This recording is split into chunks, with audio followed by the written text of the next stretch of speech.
दिग्विजय सिंह जी का यह कहना कोई नई बात नहीं है कि बंधुगण, मगर एक सीरियसनेस के साथ हम ये कहना चाहते हैं कि ये कोई वन रैंडम स्टेटमेंट, ये किसी एक कांग्रेस के व्यक्ति का पर्सनल विचार हो, निजी विचार हो या व्यक्तिगत विचार हो, ऐसा नहीं है। कुछ दिनों पहले हमने एक टूल किट के विषय में भी जिक्र किया था। ये सारा जो आप देख रहे हैं, ये सारा उस टूल किट का हिस्सा है। All this is part of the tool kit of Congress party. Bharat को किस प्रकार से अपदस्थ करना है, हिंदुस्तान के खिलाफ किस प्रकार से बोलना है, मोदी जी के खिलाफ किस प्रकार जहर उगलना है, भले उसके लिए पाकिस्तान, चीन इत्यादि से समर्थन क्यों ना लेना पड़े, यह सारा कुछ कांग्रेस के उस टूल किट का हिस्सा है, जिस टूल किट के विषय में भारतीय जनता पार्टी ने खुलासा भी किया था और हमारे तमाम बड़े नेताओं ने कांग्रेस का पर्दाफाश किया था। बंधुगण, इस क्लब हाउस में हम देखते हैं कि पाकिस्तान का एक पत्रकार, पाकिस्तान का एक जर्नलिस्ट किस प्रकार से मोदी जी के हटने के बाद भारत की सत्ता क्या होगा, भारत के सत्ता का पॉलिसी कैसा होगा, कश्मीर पॉलिसी कैसा होगा, इस पर सवाल पूछता है। आप खुद बताइए, आप में से यदि कोई उसमें मौजूद होता, आपसे यह सवाल पूछा जाता, तो स्वाभाविक है हम में से कोई भी व्यक्ति उस पत्रकार को कहता, अरे भाई, पत्रकारिता तो ठीक है, हमारे यहां सरकार कब परिवर्तित होगी, कैसे परिवर्तित होगी, इसमें आपको नाक घुसाने की आवश्यकता क्या है, इस विषय में आपको व्यक्तिगत रूप से इंटरफियर करने की आवश्यकता क्या है, आप तो पाकिस्तानी हैं। मगर नहीं, दिग्विजय सिंह जी ने धन्यवाद देते हैं, थैंक यू, थैंक यू कहने के बाद दिग्विजय सिंह जी ओब्लाइज करते हैं और उत्तर देते हैं कि अगर मोदी जी हट जाते हैं सत्ता से, तो जो कश्मीर पॉलिसी होगी उसके अंतर्गत कांग्रेस की जो सरकार आएगी वो आर्टिकल 370 को फिर से रिवोक कर देगी, अर्थात आर्टिकल 370 को, 370 को जम्मू कश्मीर में पुनः स्थापित करेगी। आप सोचिए जरा, ये दो चीजें दर्शाता है। एक तो कांग्रेस का पाकिस्तान के साथ सांठगांठ, कांग्रेस का पाकिस्तान के साथ खड़ा होना, दोनों के विचार एक जैसे हैं, कांग्रेस और पाकिस्तान के विचार एक जैसे हैं।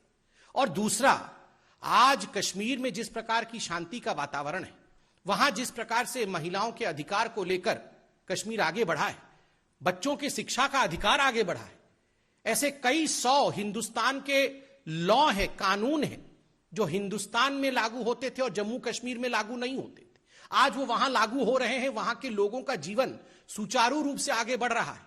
उसके खिलाफ भी कांग्रेस एक वातावरण तैयार करना चाहती है। बंधुगण,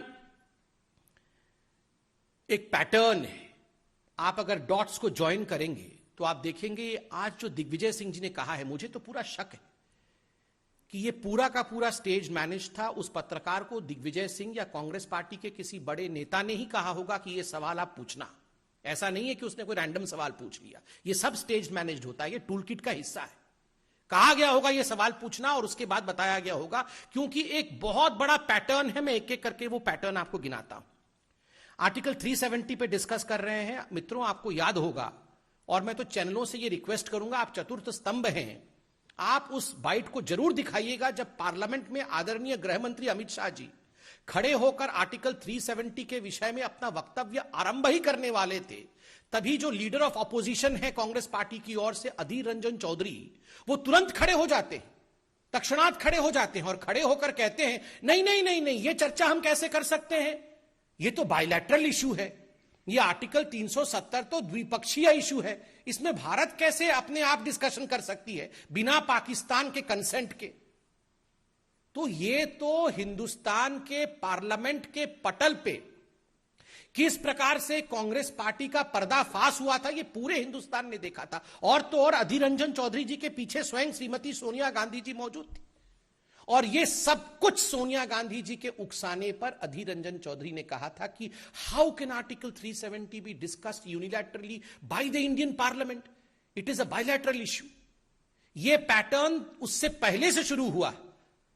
जब आप याद करिए, मणिशंकर अय्यर जाते हैं पाकिस्तान और वहां एक साक्षात्कार में, एक टीवी इंटरव्यू में कहते हैं मोदी को हटाना होगा, मोदी को हटाना होगा और हमें लाना होगा। ये मोदी को हटाना होगा और कांग्रेस को लाना होगा। यह गुहार कोई आज से नहीं, जब से मोदी जी हिंदुस्तान के प्रधानमंत्री बने हैं तब से यह गुहार कांग्रेसी नेता, कांग्रेस के दिग्गज नेता पाकिस्तान से लगा रहे हैं। और आप सिमिलैरिटी देखिए, 2014 के आसपास जब मणिशंकर अय्यर कह रहे थे मोदी को हटाना होगा, पाकिस्तान का वो एंकर था, वो डर गया, वो बोलता हम कैसे हटाएंगे जी। मतलब वो सोचा कि ये किस प्रकार का डिस्कशन हो रहा है, मगर मणिशंकर अय्यर अड़े रहे मोदी को हटाना होगा, आपकी मदद से हटाना होगा। और कल जो क्लब हाउस में हुआ है उसमें भी मोदी को हटाना होगा, मोदी के हटने के बाद का भारत कैसे होगा, यह चिंता पाकिस्तानियों और कांग्रेसियों के बीच में चल रही है। बंधुगण, ये वही मणिशंकर अय्यर भी हैं। आप याद करिए, हम जम्मू कश्मीर के विषय में बात कर रहे हैं, विगत अगस्त के महीने में ये वही मणिशंकर अय्यर है जिसने कश्मीर और जम्मू को कंपेयर किया था फिलिस्तीन के साथ, कि हिंदुस्तान ने जम्मू कश्मीर को फिलिस्तीन बना दिया है। ये किस प्रकार का संदेश पूरे विश्व में भेजते हैं। और इन सबके सरगना, चाहे वो दिग्विजय सिंह हो, चाहे वो मणिशंकर अय्यर हो, ये सबके सरगना है आदरणीय राहुल गांधी जी। राहुल गांधी जी, आपको याद होगा आर्टिकल 370 जब एब्रोगेट हुआ था, उसके बाद उन्होंने 25 अगस्त 2019 को एक ट्वीट किया था और उन्होंने कहा था आर्टिकल 370 हटा करके हिंदुस्तान की सरकार ने एक भारी गलती कर दी है और बहुत बड़े रूप में जम्मू कश्मीर में लोगों के ऊपर आक्रमण हो रहा है। हजारों लोगों के, एक बाइट में उन्होंने कहा था पार्लियामेंट के बाहर, हजारों लोग हताहत हो गए हैं, मारे गए हैं और इंडिया में जम्मू कश्मीर में कोई डेमोक्रेसी और लोकतंत्र नहीं है। नतीजा 25 तारीख को राहुल गांधी ये ट्वीट करते हैं और 27 तारीख को 2 दिन बाद एक डोसियर बना करके, एक चिट्ठी लिख करके इमरान खान, पाकिस्तान के राष्ट्राध्यक्ष इमरान खान, इसे यूनाइटेड नेशन, संयुक्त राष्ट्र में डिपॉजिट करते हैं और कहते हैं देखिए ये इंडिया का वक्तव्य है, ये इंडिया के ऑपोजिशन लीडर का वक्तव्य है। आप सोचिए जरा, मुझे तो शक है कि ये किस प्रकार से टाइमिंग थी कि 25 तारीख को राहुल गांधी का ट्वीट और 27 तारीख को यूनाइटेड नेशन में प्रस्तुत हो जाना। कहीं ये सांठगांठ तो नहीं? ये कितना बड़ा टूल किट है। कहीं ये सांठगांठ तो नहीं कि हां मैं ट्वीट करूंगा तुम उसे प्रस्तुत कर देना, और हजारों लोग मारे गए। किस प्रकार से झूठ फैलाया गया, एक पैटर्न है। और तो और ये वही राहुल गांधी है जिन्होंने, जब हिंदुस्तान की जाबाज आर्मी ने जज्बा दिखाया था और एयर स्ट्राइक और सर्जिकल स्ट्राइक किया था, उस समय सर्जिकल स्ट्राइक को फर्जिकल बताने का काम और उसे खून की दलाली बताने का काम किया था। ये वही राहुल गांधी है। और राहुल जी, मैं तो सवाल आप ही से पूछूंगा, आपके पुराने ट्वीट्स निकाल के लाया हूं। ये एक ट्वीट है 13 तारीख का, 13 फरवरी 2020 का।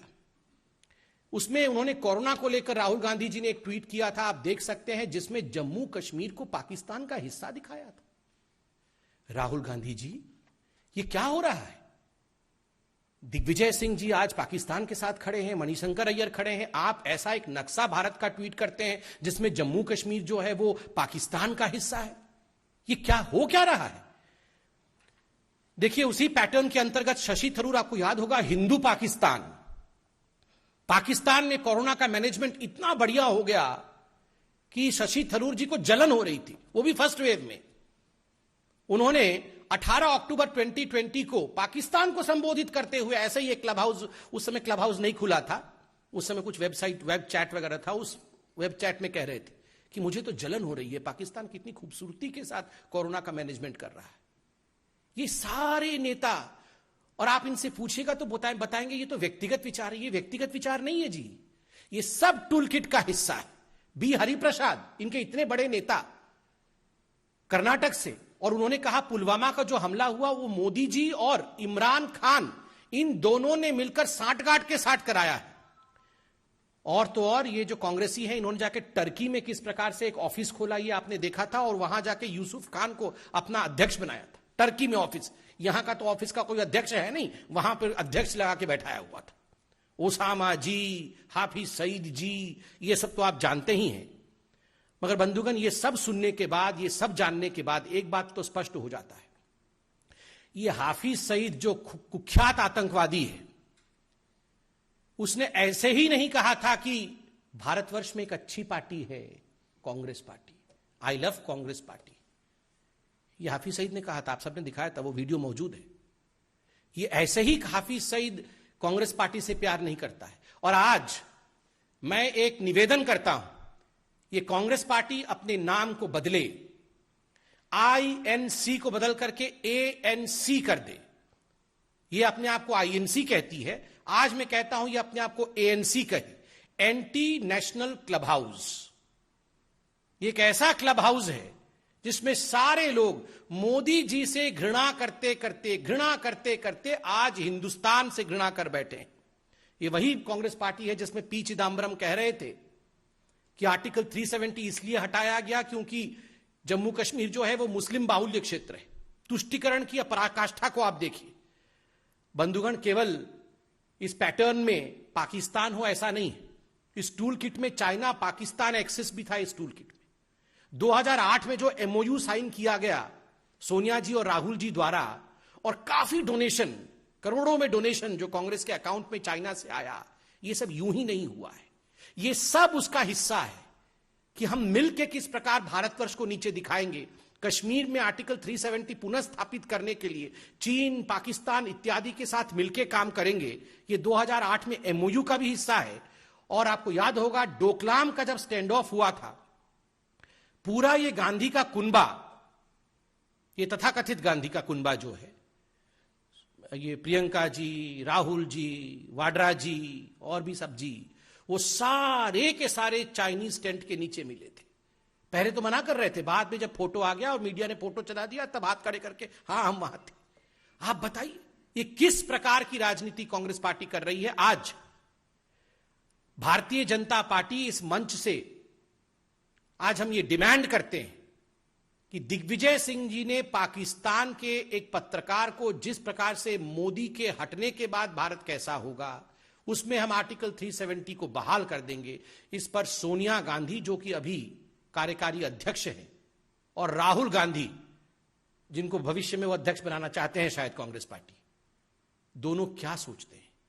क्या ये कांग्रेस का राय है या नहीं है? हम चाहते हैं इसमें राहुल जी एक प्रेस कॉन्फ्रेंस करके देश को संबोधित करें और इस सच्चाई को देश के सामने रखें। बहुत बहुत धन्यवाद।